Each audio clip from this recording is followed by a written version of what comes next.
본문의 말씀은 스가랴에게 보이신 하나님의 환상입니다.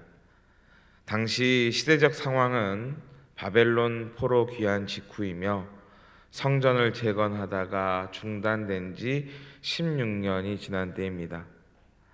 또한 황폐해진 땅에서 소득 없이 고난과 빈곤 가운데 있었고 바사, 페르시아의 속국으로서 정치적 불안을 겪을 수밖에 없었습니다. 만약 여러분이라면 이런 상황 가운데에서 어떤 마음이 들었을까요? 어떻게 뭐라고 신앙 고백하시겠습니까? 하나님의 뜻을 따라 예루살렘으로 다시 귀환했습니다. 그리고 하나님을 예배하는 성전을 제거하는 데 실패했습니다. 저라면 하나님께서 혹시 나를 버리셨나? 아니면 하나님이 정말 계시긴 한 걸까? 라는 회의적인 마음이 들었을 것입니다. 나의 편의와 안락함을 위하여 집을 짓다가 실패한 것이라면 내 모습을 되돌아보겠습니다.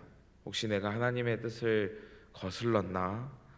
내가 하나님께 범죄했나? 생각할 것입니다. 그런데 하나님의 뜻에 순종하여 성전을 짓다가 실패했으니 얼마나 큰 좌절감에 휩싸였을까요? 그런 이스라엘 백성들을 향하여서 하나님께서 스가랴를 통해 말씀하십니다. 내가 이스라엘을 다시 회복할 것이고 후에 구원을 베풀 왕 메시아의 시대가 도래할 것이라고 말씀하십니다. 이처럼 스가랴서는 크게 두 부분으로 나눠볼 수 있는데 1장부터 8장까지는 스가랴에게 보이신 8가지의 환상이 소개되고 9장부터 14장까지는 메시아와 종말에 대한 예언이 소개되어 있습니다. 하나님께서는 당시 이스라엘 백성들을 향하여 스가랴에게 환상으로 보이셨습니다. 저들이 하나님의 말씀에 귀 기울일 수 있는 상황이 되지 못했기 때문입니다. 저들의 죄와 절망감이 하나님의 음성을 온전히 듣지 못하게 하여 하나님께서는 스가랴를 통해 그림 언어, 환상으로 저들에게 하나님의 뜻을 계시하여 주셨습니다. 앞서 말씀드린 대로 스가랴 1장부터 8장까지는 8개의 환상이 소개되어 있습니다. 더 정확하게 말씀드리면 8개의 환상과 추가 환상이 소개되어 있습니다. 여러분, 자녀들을 키울 때 처음 줄글로 공부하나요? 아니면 그림책으로 공부하나요? 네, 그림책으로 공부하지요. 그래야 아이들이 쉽게 이해하고 또 오래 기억하잖아요. 하나님께서는 이런 방법을 자주 사용하십니다. 하나님이 얼마나 큰 존재인지 가늠할 수 없는 이스라엘 백성들을 위하여 이집트에 10개의 재앙을 내리십니다. 당시 이집트가 숭배했던 10개의 우상들을 하나하나 무너뜨리심으로 하나님의 하나님 되심을 나타내 보이셨습니다. 만약 하나님께서 말씀으로 내가 강의 신보다 더 강해, 내가 태양의 신보다 더 강해, 내가 바로보다 더 강하다고 이스라엘 백성들에게 말씀하셨다면 그들이 쉽게 이해하고 믿을 수 있었을까요? 이해가 잘 안 됐겠지요. 아니, 우리를 430년 동안 통치한 이집트를 어떻게 이겨? 그들이 숭배하던 신들을 어떻게 하나님이 이기실 수 있어? 이런 생각을 하며 상상조차 하지 못했을 것입니다. 그런데 10개의 재앙을 통해서 그들의 무력함을, 하나님의 전능하심을 쉽게 보여주시는 것입니다. 강이 피로 변하고 태양이 빛을 잃고 바로의 아들, 즉 바로가 죽는 것을 통하여서 하나님의 하나님 되심을 나타내 보이십니다. 이보다 더 쉽고 강력한 메시지가 어디 있겠습니까?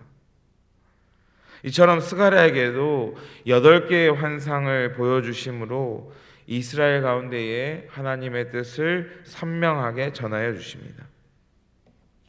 환상은요, 이스라엘 백성들로 하여금 헷갈리게 하기 위하여 보여준 것이 아닙니다. 더 선명하게 보여주시는 것입니다. 그래서 하나하나 살펴볼 때에 그 의미를 깨닫고 주님의 뜻에 합당한 삶을 살아내는 우리 모두 되기를 원합니다. 이 환상들을 나열해 보니까 짝꿍들이 있더라고요. 몇 개의 환상이라고요? 8개의 환상입니다. 그래서 우리가 성경에 보면 익히 사용하는 법칙이 있는데 교차 대꾸법 들어보셨죠? 1번과 8번이 짝꿍이고 2번과 7번, 3번과 6번, 4번과 5번이 짝꿍이 되어서 서로 같은 주제를 담고 그 주제를 강조하고 있다고 했습니다. 또 이 교차 대꾸법의 사용을 보면은 이 테두리에 있는 말씀이 중요할까요? 아니면 가운데에 있는 말씀이 중요할까요? 가운데에, 가운데에 있는 말씀이 더 중요합니다. 그렇다면 이 4번째 환상과 5번째 환상이 중요하다는 이야기죠. 그래서 이 4번째 환상과 5번째 환상이 소개되는 3장과 4장을 주목하여 보면은 더 이해가 쉬울 것입니다.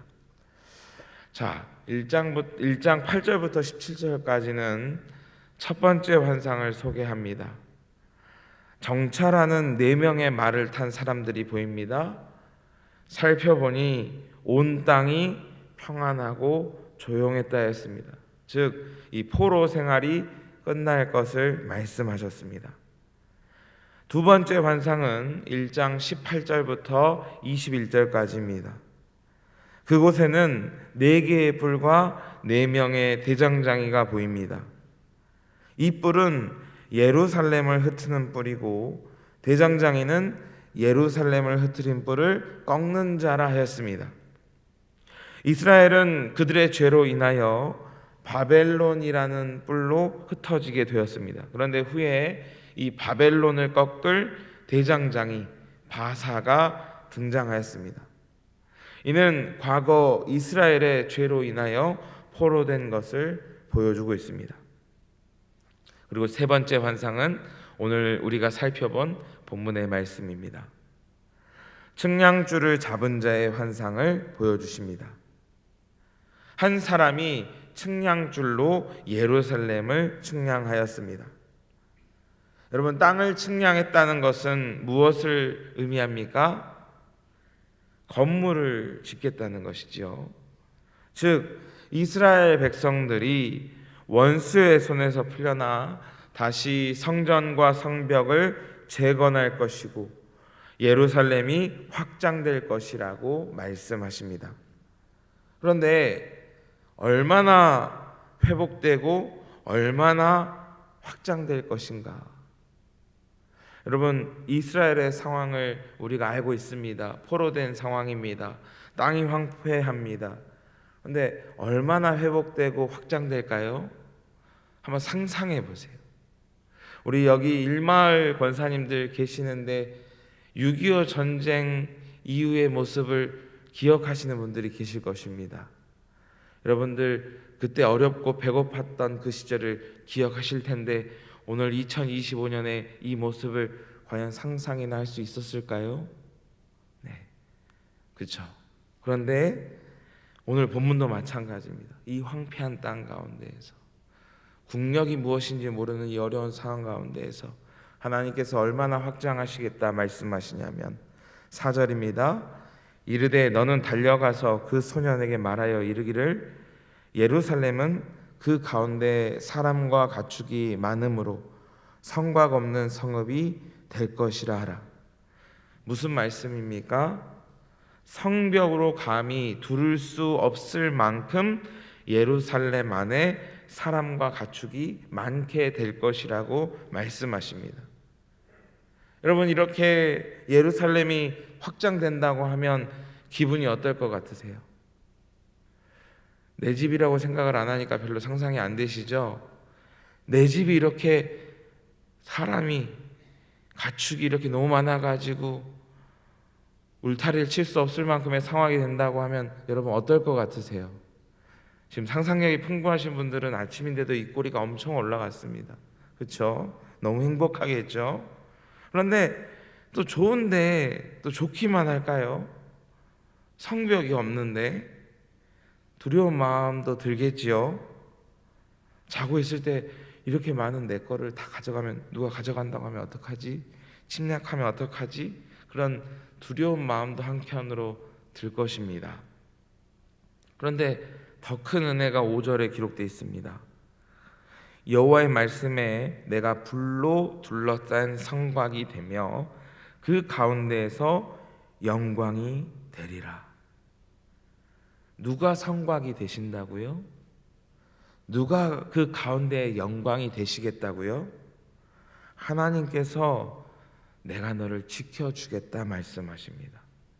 주님께서 그들과 함께 하시겠다고 말씀하십니다. 그러면서 바벨론으로 귀환할 것을 명하십니다. 7절입니다. 바벨론 성에 거주하는 시온아, 이제 너는 피할지니라. 내가 너를 눈동자같이 지킬 것이라. 너가 섬기던 자를 노략거리로 만들겠다 말씀하십니다. 그리고 또 노래하고 기뻐하라 명하십니다. 왜냐하면 하나님께서 저희와 함께 하시기 때문입니다. 본문의 말씀을 통해서 이 시간 몇 가지 기억하고 또 결단하기를 원합니다.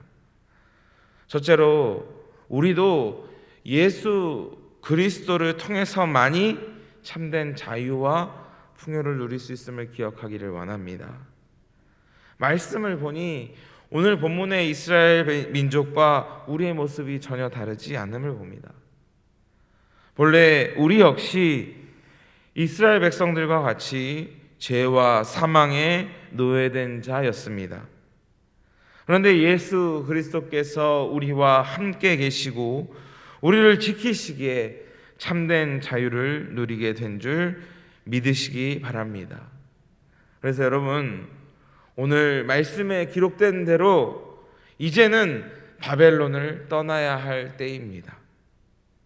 많은 그리스도인들이 영적 바벨론과 예루살렘 사이에서 갈팡질팡합니다. 바벨론에서 떠나면 살지 못할 것 같은 불안감을 안고 삽니다. 그런데 바벨론에서 발을 떼는 순간 우리에게 진정한 자유가 주어지는 줄 믿습니다. 이 자유는 하나님께서 주시는 자유이며 이 자유를 누구도 침해할 수 없음을 기억하는 우리 모두 되길 원합니다. 두 번째로 기억해야 할 것은 하나님께서는 자유뿐만이 아니라 우리를 풍요롭게 하시며 지켜 보호해 주심을 믿으시기 바랍니다. 하나님께서는 저희에게 은혜를 베푸시되 후히 흔들어 넘치도록 채우시는 하나님이심을 믿습니다. 그래서 하나님께서 은혜를 베풀기만 하시면 성벽을 두를 수 없을 만큼 저희를 크고 견고하게 하시며 풍요롭게 하십니다. 여러분, 하나님의 은혜를 경험한 분들을 보면은요, 내 자랑을 안 합니다. 아니, 못 합니다. 왜요? 내가 할 수 없을 만큼, 내가 상상할 수 없을 만큼의 크신 은혜를 부어주시기 때문입니다. 여러분, 감히 상상이나 할 수 있습니까? 내가 지금 이 자리에서 예배할 수 있다니요.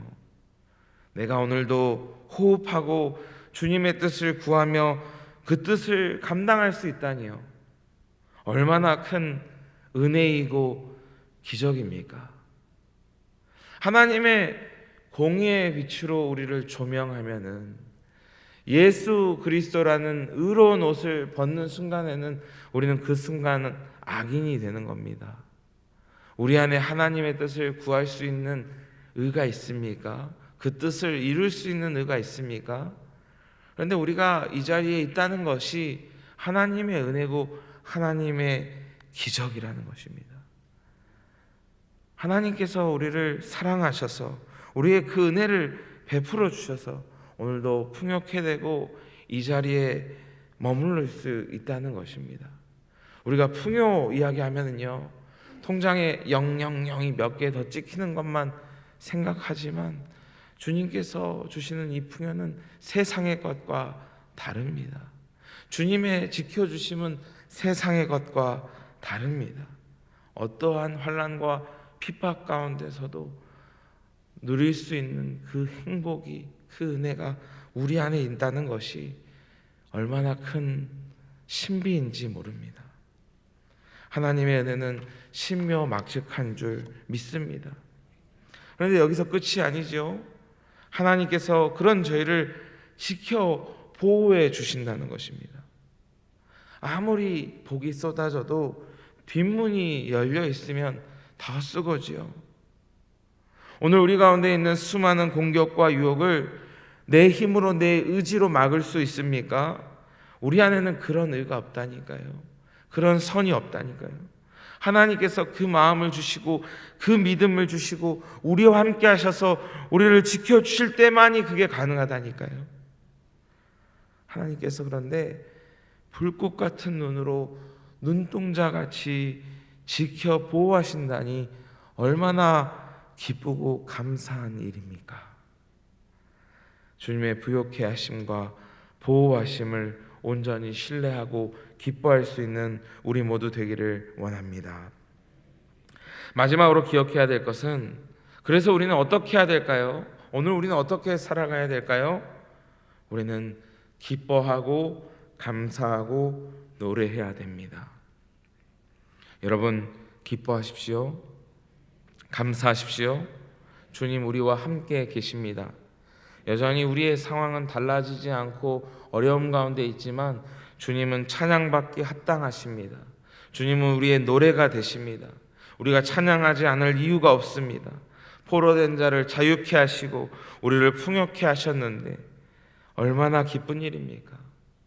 찬양하지 않을 수 없는 것입니다. 여러분, 탕자의 비유 잘 아시지요? 둘째 아들이 모든 것을 탕진하고 돌아왔을 때 그의 아버지는 그를 기쁨으로 맞이하며 사랑하며 가장 좋은 것을 내어주고 잔치를 베풀었습니다. 성경에선 이후의 상황을 말씀하고 있지 않지만 이 탕자의 이후의 삶은 어떠했을까요? 또 다시 아버지께 불평했을까요? 사람들에게 아버지 흉을 보았을까요? 그럴 수 없는 것입니다. 온통 아버지에 대한 은혜의 노래를 하였을 것입니다. 아버지를 찬양하고 아버지를 노래했을 것입니다. 그런데 여러분, 우리가 탕자보다 낫습니까? 하나님 아버지의 은혜가 탕자의 아버지보다 못합니까? 그렇지 않습니다. 우리는 탕자보다 더 악한데 그런데도 불구하고 저희를 사랑하셔서 우리를 자유케 하시고 부유케 하신 주님을 우리가 찬양함이 마땅한 줄 믿습니다. 오늘 말씀을 생각하며 주님을 온전히 신뢰하고 주님께 찬양 올려드리는 우리의 삶과 오늘 하루 되실 수 있기를 주님의 이름으로 간절히 소망합니다. 기도하겠습니다. 거룩하신 하나님, 오늘 말씀을 통하여서 우리의 믿음을 또 하나님의 은혜를 다시 한번 되돌아보고 점검하게 하시니 감사드립니다. 하나님, 죄인된 우리를 사랑하시되 끝까지 사랑하여 주셔서 우리에게 자유를 허락하시고 풍요케 하시고 찬양할 수 있도록 은혜 베풀어 주심에 감사드립니다. 지난날 원망과 불평을 일삼았던 우리의 모습을 이 아침 회개하오니 용서하시고 정결케 하여 주셔서 우리의 입술에 늘 감사와 찬양과 간증이 끊이지 않도록 주님 인도하여 주시옵소서. 오늘도 포로된 자와 같은 상황 가운데 놓여있는 주님의 백성들이 있습니다. 영적 바벨론에서 갈팡질팡하는 주님의 백성들이 있습니다. 긍휼히 여겨주셔서 믿음 더하여 주셔서 주님 안에 온전히 머무르고 우리 안에 계신 하나님을 늘 경험하고 고백할 수 있도록 주님 인도하여 주옵소서. 오늘도 삶의 문제 앞에 하나님 해결할 길이 없어서 주님만이 우리의 삶의 문제를 해결하실 수 있어서 우리의 안락함을 포기하고 주님 앞에 나온 주님의 백성들이 있습니다. 하나님, 저희의 기도에 응답하여 주시옵시고 우리의 삶의 모든 문제가 해결되어짐으로 주님의 일하심을 경험할 수 있도록 인도하여 주시옵소서. 그로 근심하며 왔으나 기쁨으로 돌아가는 우리의 삶이 될 수 있도록 인도하여 주옵소서. 오늘도 주님 앞에 마음의 소원을 담아서 감사함으로 주님 앞에 귀한 예물 올려드린 손길이 있습니다. 하나님, 이 예물을 기뻐 받아 주옵시고 이 예물이 사용되는 곳마다 주님의 나라와 주님의 뜻이 이루어지게 하여 주옵시며 드린 손길 가운데에 믿음에 합당한 은혜와 복으로 넘치도록 채워 주옵소서. 저희의 모든 기도와 간구에 응답하여 주실 것을 믿고 의지하며 우리를 죄에서 구원하신 우리 구주 예수 그리스도의 이름으로 간절히 기도드리옵나이다. 아멘.